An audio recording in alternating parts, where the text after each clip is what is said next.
ಸಜ್ಜನ ಬಂಧುಗಳೇ, ನೊಂದ ಮನಸ್ಸಿಗೆ ಸಂಜೀವಿನಿಯಾಗಿರುವ ಈ ಧ್ವನಿಗೆ ನಿಮ್ಮದೊಂದು ಲೈಕ್ ಇರಲಿ. ಬದುಕಿನಲ್ಲಿ ಅನುಭವಗಳು ಹೆಚ್ಚಾದಂತೆ ಮನಸ್ಸು ಮೌನವನ್ನೇ ಬಯಸ್ತದೆ.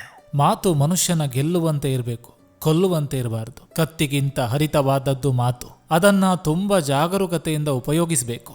ನೀವೆಷ್ಟೇ ತೊಂದರೆ ಎದುರಿಸಿದ್ರು ಯಾವಾಗಲೂ ನಿಮ್ಮ ಹೆತ್ತವರ ಮನೆಗೆ ನಗುತ್ತಾ ಹೋಗಿ.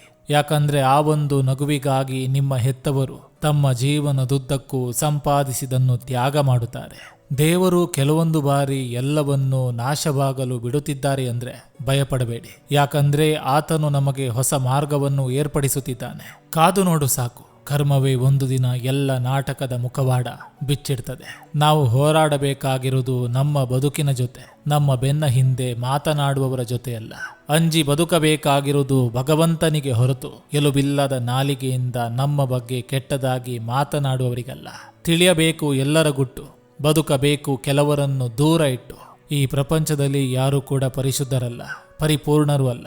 ಸಮಯಕ್ಕೆ ತಕ್ಕಂತೆ, ಪರಿಸ್ಥಿತಿಗೆ ತಕ್ಕಂತೆ ಎಲ್ಲರೂ ಬದಲಾಗ್ತಾರೆ ಅಷ್ಟೇ. ಹಣದಿಂದ, ಹಣಕ್ಕಾಗಿ, ಹಣಕ್ಕೋಸ್ಕರ ನಡೆಯುವ ನಾಟಕವೇ ಜೀವನ. ನನಗೆ ನನ್ನ ಮೇಲೆ ಹೆಮ್ಮೆ ಇದೆ. ಯಾಕಂದ್ರೆ ನನ್ನ ಕಷ್ಟಗಳನ್ನ ಎದುರಿಸಿ ಬಂದ ದಾರಿ ತಿಳಿದಿದೆ. ಇದು ಕಲಿಯುಗ ಪಾರ್ಥ. ಇಲ್ಲಿ ಸತ್ಯದ ಮೌಲ್ಯಕ್ಕಿಂತ ಜಾಸ್ತಿ ಜನರು ಸುಳ್ಳಿನ ಹೊಳಪನ್ನು ಇಷ್ಟಪಡ್ತಾರೆ. ಮತ್ತೊಬ್ಬರಿಗಾಗಿ ನಮ್ಮನ್ನು ಕಡೆಗಣಿಸಿದವರು ನಮ್ಮವರಾಗಲು ಎಂದಿಗೂ ಸಾಧ್ಯವಿಲ್ಲ.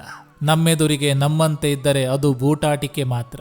ಸಜ್ಜನ ಬಂಧುಗಳೇ, ಇದು ಇಂದಿನ ಸಂಚಿಕೆ ಅಂತ ಹೇಳ್ತಾ, ಈ ಸಂಚಿಕೆ ನಿಮ್ಗೆ ಇಷ್ಟವಾಗಿದ್ರೆ ದಯವಿಟ್ಟು ಒಂದು ಲೈಕ್ ಮಾಡಿ, ಜೊತೆಗೊಂದು ಕಮೆಂಟ್ ಮಾಡಿ. ಮತ್ತೆ ಮುಂದಿನ ಸಂಚಿಕೆಯೊಂದಿಗೆ ಅತಿ ಶೀಘ್ರದಲ್ಲಿ ನಿಮ್ಮನ್ನ ಭೇಟಿ ಆಗ್ತೇನೆ. ನಿಮ್ಮೆಲ್ಲರ ಮನಸ್ಸು ಪ್ರಶಾಂತವಾಗಿರಲಿ ಅನ್ನೋದು ಈ ವಾಹಿನಿಯ ಉದ್ದೇಶ.